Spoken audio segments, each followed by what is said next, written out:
سورہ انبیاء اور سورہ حج کی آج مکمل تلاوت ہوئی ہے۔ سورہ انبیاء میں کئی انبیاء اکرام علیہ السلام کا ذکر ہے، خاص کر حضرت ابراہیم علیہ السلام کا، حضرت ایوب علیہ السلام کا، اور حضرت داؤد علیہ السلام، حضرت سلیمان علیہ السلام، پھر حضرت زکریہ و یحییٰ علیہ السلام کا۔ ان تمام نبیوں کا ذکر ہے، اور اللہ کریم نے جب جب انبیاء اکرام علیہ السلام کا ذکر فرمایا، ارشاد فرمایا کہ یہ نشانی ہے اور دوسروں کے لیے ان کے واقعات عبرت ہیں، درس ہیں۔ انبیاء اکرام علیہ السلام میں حضرت ابراہیم علیہ السلام ابو الانبیاء کہلاتے ہیں، یعنی اکثر نبیوں کے وہ باپ ہیں۔ حضرت ابراہیم علیہ السلام، ان کی نسل میں کئی ہزار انبیاء اکرام پیدا ہوئے۔ خود ہمارے آقا صلی اللہ علیہ وسلم بھی حضرت ابراہیم علیہ السلام کی نسل میں ہیں، تو ان کو ابو الانبیاء کہا جاتا ہے۔ ان کا تفصیلی واقعہ اس سورہ انبیاء میں موجود ہے کہ ان کے گاؤں کے لوگ بت پرست تھے، وہ بتوں کو اپنے ہاتھوں سے تراشتے تھے، پتھروں کو، اور اس کی پوجا کرتے تھے، اور ابراہیم علیہ السلام بچپن سے ہی لوگوں کو منع کرتے تھے، انہیں یوں فرماتے کہ تمہیں کیا ہو گیا کہ تم ان پتھروں کے پاس رہتے ہو؟ ما هذه التماثيل التي انتم لها عاکفون، یہاں تم اعتکاف کیے بیٹھے رہتے ہو پتھروں کے سامنے۔ تو لوگ ان کا انکار کرتے اور کہتے کیا تم نیا کچھ لے کر کے ہمارے پاس آ رہے ہو؟ یہ ہمارے باپ داداؤں سے یہ پرمپرا چلی ہے۔ حضرت ابراہیم علیہ السلام کو جھٹلاتے رہتے تھے۔ حضرت ابراہیم علیہ السلام نے ایک دن، یعنی بچپن سے ہی آپ کے ذہن میں بت پرستی نہ آئی اور نہ ہی کبھی ان کی طرف گئے، سختی سے آپ منع کرتے اور انکار کرتے رہے۔ ان کا چاچا حضرت ابراہیم علیہ السلام کا آزر، یہ خود بھی بت پرست تھا۔ اب ہوا یہ کہ ایک دن گاؤں والے گاؤں سے باہر تھے، پورے کسی میلے میں گئے تھے، ابراہیم علیہ السلام نے یہ بت خانے میں جا کر سارے بتوں کو توڑ دیا اپنے ہاتھ سے، اور ایک بڑے بت کے گلے میں کلہاڑی لٹکا دی، اور سب کو توڑ کر کے واپس آ گئے۔ جب ابراہیم علیہ السلام شام کو اپنے گھر تھے، گاؤں کے لوگ واپس آئے۔ واپس آنے کے بعد اپنے خداؤں کا یہ حشر دیکھا تو آگ بگولا ہو گئے۔ من فعل ھذا بآلہتنا، ہمارے خداؤں کے ساتھ کس نے ایسا کام کیا ہے؟ ظاہر سی بات ہے، بتوں کو جب کوئی چھیڑ چھاڑ کرتا ہے تو آگ بگولا ہوتی ہے قوم، ان کی جو عبادتیں کرتے ہیں، یہ اس زمانے سے چلا ہے۔ اور جب لوگوں نے دیکھا کہ سب ٹوٹے پوٹے گرے ہوئے ہیں، پوچھا کہ کس نے کیا ہوگا یہ؟ تو لوگوں نے آپس میں ہی کہا ایک لڑکا ہے ہمارے گاؤں میں جس کا نام ابراہیم ہے، اسی نے کیا ہوگا۔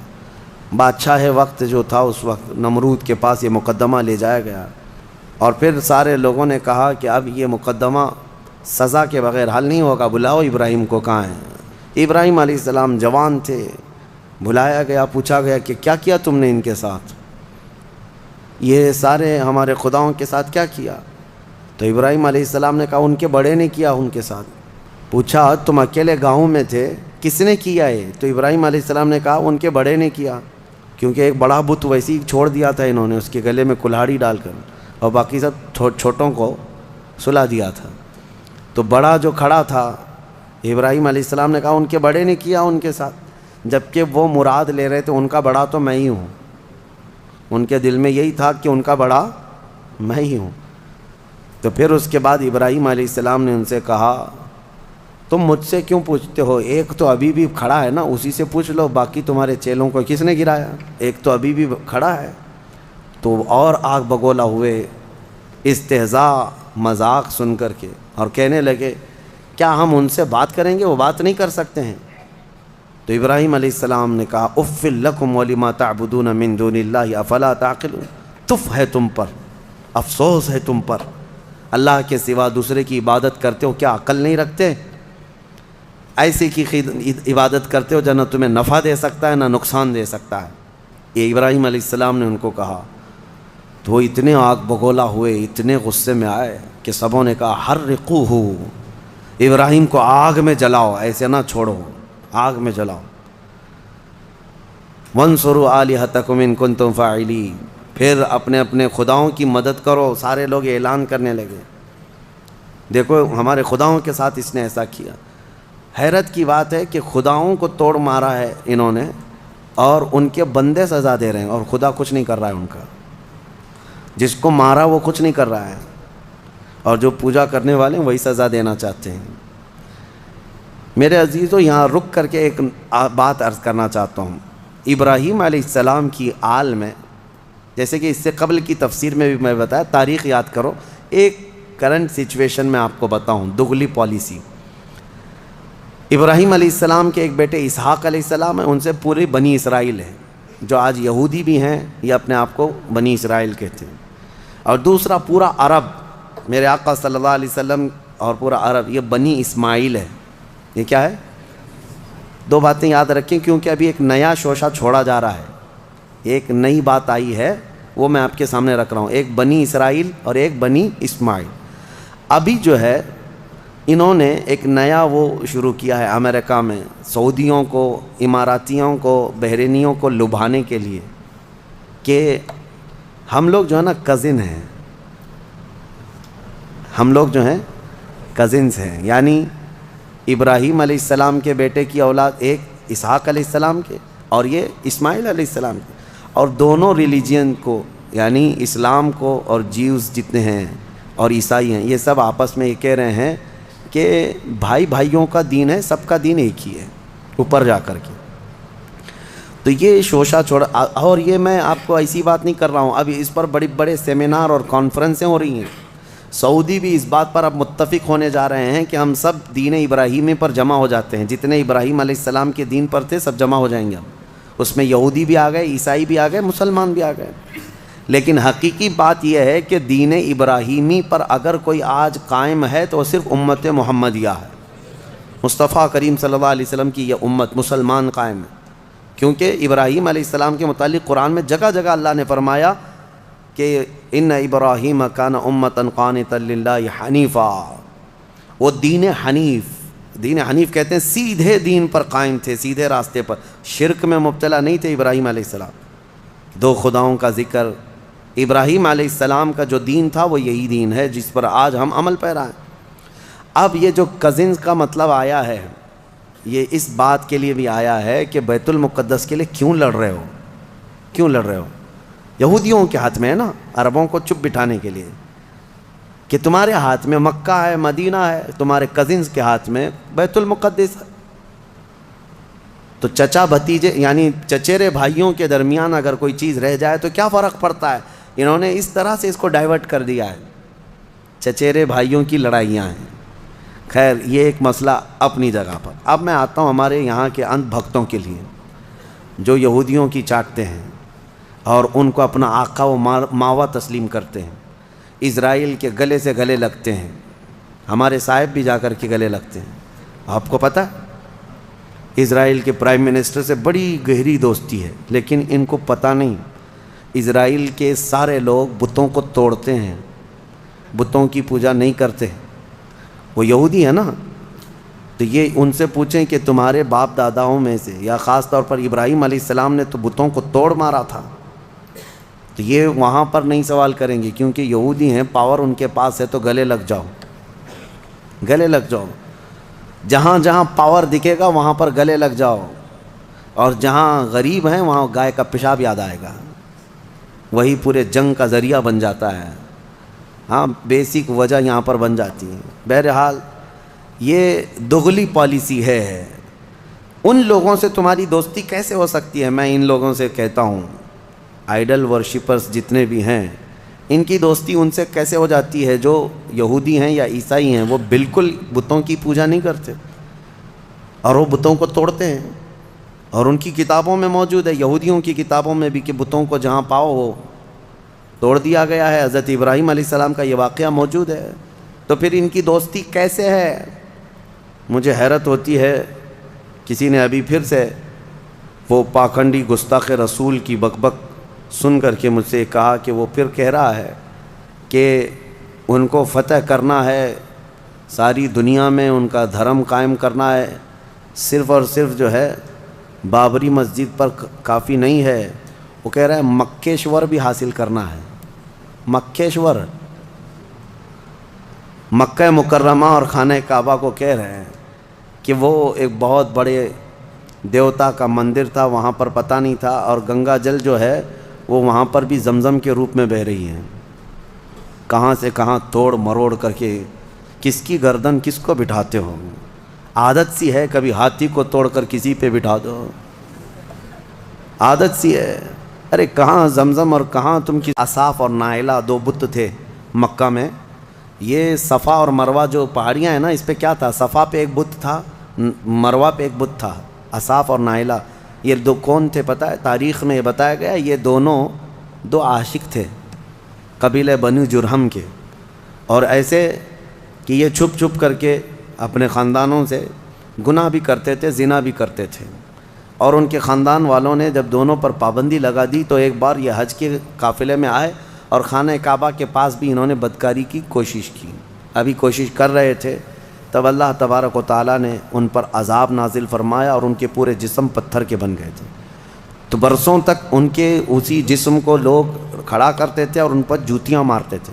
پھر دھیرے دھیرے دھیرے دھیرے شیطان لوگوں کے دلوں میں یہ بات ڈالنے لگ گیا کہ یہاں جو بھی صفا مروہ پر صحیح کرتا ہے ان کو چھو کر کے جانا ہے.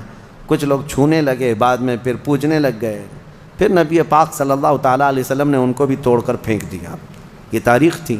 جو خانہ کعبہ کی طرف برائی کا ارادہ کیا وہ دھسا دیا جائے گا قیامت تک بھی. جسے اگر یہاں بیٹھ کر کے بہت شوق ہے تو نکلو اپنے گوفے میں اور جاؤ، اور پھر دیکھو اللہ تبارک و تعالیٰ کے عذاب کس طرح سے تم پر برستے ہیں. اللہ کریم اپنے خانہ کعبہ کی ہر زمانے میں حفاظت فرمائے گا. میں بات عرض کر رہا تھا ابراہیم علیہ السلام نے بتوں کو توڑ دیا تھا. اب ان کے لیے ایک آگ جلائی گئی، بہت بڑی آگ جلائی گئی جس کے شعلے آسمان سے باتیں کرتے تھے. ابراہیم علیہ السلام کو منجنیق میں رکھ کر کے اس آگ میں ڈال دیا گیا اور اللہ کا حکم آیا جو آج ہم نے تلاوت کیا، قلنا یا نار کونی بردا وسلاما علی ابراہیم. ہم نے کہا اے آگ ابراہیم پر ٹھنڈی ہو جا. اللہ کا یہ حکم تھا. روایت میں اس وقت دنیا میں جہاں جہاں آگ جل رہی تھی سب ٹھنڈی ہو گئی. حکم تھا ایک آگ کو، لیکن دنیا میں جہاں آگ بھی جلی تھی سب ٹھنڈی ہو گئی. ابراہیم علیہ السلام اس آگ میں کئی دن تک رہے، گھنٹہ دو گھنٹہ نہیں، کئی دن تک رہے. جب آگ ٹھنڈی ہو گئی ابراہیم علیہ السلام اس راکھ سے اپنے کپڑے جھاڑتے ہوئے باہر تشریف لائے. کچھ بھی نہیں ہوا تھا کیونکہ اللہ تبارک و تعالیٰ جس کی حفاظت فرمائے. ابراہیم علیہ السلام کو آگ نہ جلائی. پھر لوگوں نے جب یہ دیکھا معجزہ تو آپ پر ایمان لے آئے. پھر حضرت ابراہیم علیہ السلام وہ عراق کا شہر بابل ترک کر دیا، وہاں سے نکل کر کے پھر آپ مصر تشریف لائے، فلسطین کی سرزمین جو اس وقت مصر کا حصہ ہوا کرتی تھی. وہاں پھر آپ رہنے لگے اور پھر حضرت اسماعیل علیہ السلام، اسحاق علیہ السلام کی پیدائش کا جو معاملہ آگے بڑھا وہ پھر اس اپنے وطن کو ترک کرنے کے بعد ابراہیم علیہ السلام کا جو اصلی شہر ہے وہ بابل ہے، جس کو بیبیلون کہا جاتا ہے. عراق میں آج بھی وہ شہر ہے، دنیا کی سب سے پرانی سٹی، اولڈسٹ سٹی جس کو کہتے ہیں بیبیلون، بابل ہے وہ ابراہیم علیہ السلام کی پیدائش کا مقام ہے. تو بہرحال ابراہیم علیہ الصلاۃ والتسلیم کے ساتھ یہ چیزیں پیش آئی. اس کے بعد پھر ان کی زندگی کا اور بھی طویل واقعہ 23ویں پارے میں انشاءاللہ عرض کروں گا. اس پارے میں حضرت ایوب علیہ السلام کے متعلق بھی ذکر آیا ہے، حضرت یونس علیہ السلام کا بھی، کہ یونس علیہ السلام مچھلی کے پیٹ میں جب گئے تھے تو اللہ فرماتا ہے وَذَنُّونِ إِذْ ذَهَبَ مُغَاضِبًا فَظَنَّ أَن لَّن نَّقْدِرَ عَلَيْهِ فَنَادَىٰ فِي الظُّلُمَاتِ أَن لَّا إِلَٰهَ إِلَّا أَنتَ سُبْحَانَكَ إِنِّي كُنتُ مِنَ الظَّالِمِينَ. یونس علیہ السلام نے ان اندھیریوں میں پکارا تھا، مولا تیرے سوا کوئی معبود نہیں، تجھے بلندی ہو، پاکی ہو، میں آگے بڑھ جانے والوں میں سے ہو گیا. تو اللہ تبارک و تعالیٰ فرماتا ہے ہم نے ان کی دعا قبول کر لی اور ان کو غم سے آزاد کر دیا. 3 نبیوں کا ذکر ایسا ہے کہ جنہوں نے جیسے ہی پکارا اللہ نے فوراً ان کی دعا قبول کی. ایک ایوب علیہ السلام. تینوں کے جملے سن لیجیے، تینوں کے جملے. ایوب علیہ السلام کو آزمائش میں مبتلا کیا گیا تو سخت بیمار ہوئے تھے. انشاءاللہ وہ 23ویں پارے میں ان کا تفصیلی ذکر آئے گا. بہت سخت آزمائش میں مبتلا تھے، جسم پورا بیمار. اس وقت انہوں نے جب ان کی زبان کٹ گئی تھی تو یہ جملہ کہا تھا وَأَيُّوبَ إِذْ نَادَىٰ رَبَّهُ أَنِّي مَسَّنِيَ الضُّرُّ وَأَنْتَ أَرْحَمُ الرَّاحِمِينَ وَأَنْتَ أَرْحَمُ الرَّاحِمِينَ. اے مولا تکلیف تو مجھے پہنچی ہے لیکن تو ارحم الراحمین ہے، تو سب سے زیادہ رحم کرنے والا. اس کے فوراً بعد اللہ فرماتا ہے فَاسْتَجَبْنَا لَهُ فَكَشَفْنَا مَا بِهِ مِن ضُرٍّ. ہم نے ایوب کی دعا سن لی اور جو انہیں تکلیف تھی فوراً اس کو ہم نے دور کر دیا. یہ ایوب علیہ السلام کی سن لی، ادھر یونس علیہ السلام کی سن لی. یونس علیہ السلام کا جملہ کیا تھا؟ لا الہ الا انت سبحانک انی کنت من الظالمین. اس کو اسم اعظم بھی کہا گیا ہے، بہت تیز دعائیں قبول ہوتی۔ تیسرے نبی کا ذکر ہے حضرت زکریہ علیہ السلام، اولاد نہیں تھی، بڑھاپا آ گیا تھا، تب انہوں نے یہ کہا تھا ربی لا تذرنی فردن وانت خیر الوارثین، اے میرے رب مجھے تنہا مت چھوڑ، مجھے اکیلا مت رکھ، تو بہترین، تو خیر الوارثین ہے، بہتر وارث دینے والا ہے، سب کا بہترین وارث تو ہی ہے۔ تو یہ دعا حضرت زکریہ علیہ السلام کے اللہ کو پسند آئی، اے اللہ مجھے اکیلا مت چھوڑ، تو خیر الوارثین ہے۔ اللہ فرماتا ہے فاستجبنا لہ ووہبنا لہ یحییٰ، ہم نے زکریہ کی دعا سن لی اور فوراً ان کو یحییٰ علیہ السلام کی شکل میں بیٹا عطا کیا۔ 3 دعائیں میں نے آج آپ کو بتائی ہیں، ایک ایوب علیہ السلام کی، ایک یونس علیہ السلام کی، ایک زکریہ علیہ السلام کی۔ ایوب علیہ السلام نے بیماری میں دعا کی، یونس علیہ السلام نے اندھیریوں میں دعا کی، زکریہ علیہ السلام نے بے اولاد ہونے پر دعا کی۔ یہ تینوں معاملات ہماری زندگیوں میں آتے ہیں، کوئی بے اولاد ہے، کوئی پریشان حال ہے اور کوئی بیمار ہے۔ یہ 3 دعائیں یاد رکھیں، اللہ نے فوراً ان آیتوں کے بارے میں فرمایا، ان کے آیتوں کے بعد فرمایا، ہم نے فوراً قبول کیا ان کی باتوں کو، فوراً قبول کیا۔ یقیناً اللہ تبارک و تعالیٰ آج بھی قبول کرنے والا ہے۔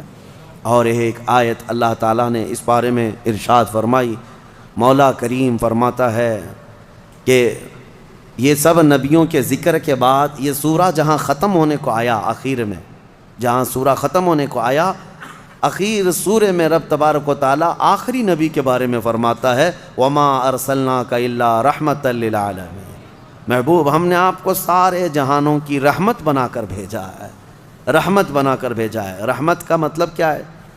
رحمت جس کے ذریعے سے خوشیاں ملے، جس کے ذریعے سے مشکلات حل ہوں، جس کے ذریعے سے اللہ تعالیٰ تمہاری مصیبتوں کو دور کرے، وہ رحمت ہے۔ ماں بیٹے کے لیے رحمت ہے، باپ بیٹے کے لیے رحمت ہے، یہ سب رحمتیں ہیں۔ اور اللہ تعالیٰ کی سب سے بڑی رحمت اس دنیا میں کوئی ہے تو وہ محمد الرسول اللہ کی ذات صلی اللہ علیہ وسلم، وہ سب کے لیے رحمت ہے، وہ سب کے لیے رحمت ہے۔ حتیٰ کہ آپ کو میں بتاؤں، زمین و آسمان اس بارے میں لڑائیاں کرتے ہیں، زمین اور آسمان۔ اعلیٰ حضرت نے اس کو اپنے نعت میں لکھا ہے، خم ہو گئی پشت فلک استان زمین سے، یعنی آسمان بہت اپنی ڈینگے، یعنی اپنی بڑائیاں بتا رہا تھا کہ مجھ میں چاند ہے، مجھ میں ستارے ہیں، مجھ میں سورج ہے، یہ سارے بڑے سٹارز آسمان اپنے اندر رکھتا ہے۔ تو زمین نے ایک ہی تانا دیا تھا، ایک تانا دیا تھا۔ اعلیٰ حضرت فرماتے ہیں خم ہو گئی پشت فلک، یعنی آسمان کی پیٹھ جھک گئی اس تانے زمین سے، زمین کے اس تانے کو سن کر۔ خم ہو گئی پشت فلک اس تانے زمین سے، سن ہم پہ وہ سرور دو عالم ہے، وہ رتبہ ہے ہمارا۔ ہمارے اوپر تو چاند سورج ستارے جس سے فیض پاتے ہیں وہ محمد الرسول اللہ زمین میں ہے۔ میرے عزیزو، آپ کو میں بتاؤں، رسول پاک صلی اللہ تعالیٰ علیہ وسلم ملائکہ کے لیے رحمت ہیں کہ نہیں؟ میں آپ سے کچھ سوالات کر رہا ہوں، اور اللہ کے کئی عالم ہیں، عالم یعنی کئی دنیا ہیں، کئی جہاں ہیں، ہاں وہ ہر عالم کے لیے ہیں رحمت ہیں، وہ ملائکہ کے لیے رحمت ہیں، جنات کے لیے رحمت ہیں، نباتات کے لیے رحمت ہیں، جتنے اللہ تعالیٰ کی مخلوقات ہیں سب کے لیے کیا ہے میرے مصطفیٰ؟ رحمت ہیں۔ شاعر نے بڑے اچھے انداز میں کہا ہے وہ ہر عالم کی رحمت ہیں، کسی عالم میں رہ جاتے یا ان کی مہربانی ہے کہ یہ عالم پسند آیا، یا ان کی مہربانی ہے کہ یہ عالم پسند آیا۔ میرے عزیزو، یہ قربان جاؤ میرے مصطفیٰ کریم کے اس روئے زمین پر کہ آقا ہمارے درمیان میں ہے، ورنہ وہ ملائے اعلیٰ میں رہتے، وہ فرشتوں کے درمیان رہتے، وہ جنتی حوروں کے درمیان رہتے، لیکن مولا رسول کریم صلی اللہ تعالیٰ علیہ وسلم کو ہمارے درمیان میں رکھا۔ یہ حضور کی اپنی پسند تھی اپنی امت کے ساتھ رہنے۔ اور یہ بھی میں آپ کو بتا دوں، قیامت کے دن کیا میرے نبی صلی اللہ تعالیٰ علیہ وسلم پچھلی امتوں کے لیے رحمت نہیں ہوں گے؟ آدم علیہ السلام سے لے کر عیسیٰ علیہ السلام تک کے ہر امتی کے لیے حضور رحمت ہے، سب کے لیے رحمت ہے، سب کا حساب حضور کی شفاعت کے بعد ہونا ہے۔ لیکن اس کے باوجود میرے آقا صلی اللہ علیہ وسلم قیامت کے دن اگر کہیں نظر آئیں گے تو وہ اپنے امتیوں کے بیچ میں نظر آئیں گے، ہمارے درمیان نظر آئیں گے۔ لوگ نبی پاک صلی اللہ تعالیٰ علیہ وسلم کے ارد گرد ہوں گے۔ عزیزان گرامی وقار، اب یہاں پر ایک بات میں عرض کرتا ہوں، ایک آیت میں پڑھتا ہوں، آپ خود سمجھ جائیں گے۔ 11ویں پارے میں یہ آیت گزر چکی ہے، میں ترجمہ بتاتا ہوں اور کس کی طرف اشارہ ہے آپ خود سمجھ لیں گے، پڑھے لکھے لوگ ہیں۔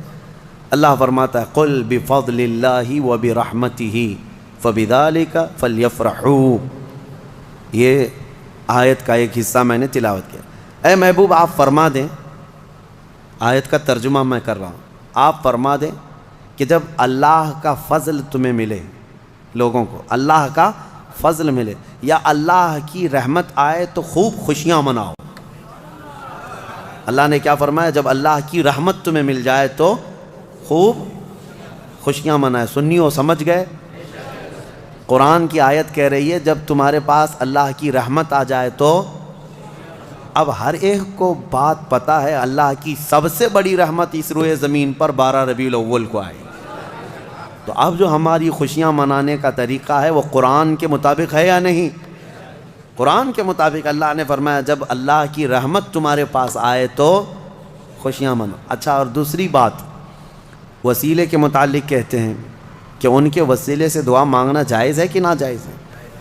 بالکل، قرآن سے میں بتاتا ہوں، یہ بھی 11ویں پارے کی آیت ہے۔ اللہ فرماتا ہے فقالوا ربنا لا تجعلنا فتنة للقوم الظالمین، یہ پچھلی امتیوں کی دعا اللہ فرما رہا ہے پہلے کہ ان لوگوں نے کہا اے رب ہمارے، اے ہمارے رب، ہم کو ظالم قوم کے لیے آزمائش کا ذریعہ نہ بنا، ظالم قوم کے ہاتھ ہمیں مت چھوڑ دیں۔ ان کی دعائیں وَنَجِّنَا بِرَحْمَتِكَ مِنَ الْقَوْمِ الْكَافِرِينَ، یہ دعا تھی پہلے والوں کی، لیکن قیامت تک آنے والا یہ دعا کر سکتا ہے، قیامت تک آنے والا یہ دعا کرے گا۔ کیا؟ وَنَجِّنَا بِرَحْمَتِكَ مِنَ الْقَوْمِ الْكَافِرِينَ، اے ہمارے رب اپنے رحمت کے وسیلے سے، اپنی رحمت کے وسیلے سے ہم کو کافروں سے نجات دے دے، اپنی رحمت کے وسیلے۔ اور رحمت کون ہے؟ قرآن میں یہ لفظ آیا ہے وَنَجِّنَا بِرَحْمَتِكَ، تیری رحمت کے صدقے، تیری رحمت کے وسیلے سے ہمیں کافروں سے نجات دے دے۔ قرآن میں خود اللہ نے سکھایا اور خود فرماتا ہے وَمَا أَرْسَلْنَاكَ إِلَّا رحمت للعالمین، محبوب آپ تو پوری دنیا بلکہ سارے جہانوں کے لیے رحمت ہے، تو رحمت کا وسیلہ لے کر دعا کرنا قرآن کا حکم ہے۔ بہرحال نبی پاک صلی اللہ تعالیٰ علیہ وسلم رحمت للعالمین ہیں، جو نہ سمجھ سکے وہ اس کی خام خیالی ہے، بد نصیبی ہے، لیکن الحمدللہ میرے مصطفیٰ اس روئے زمین کے لیے بھی رحمت ہیں اور قیامت کے دن کے لیے بھی ہمارے لیے رحمت ہے۔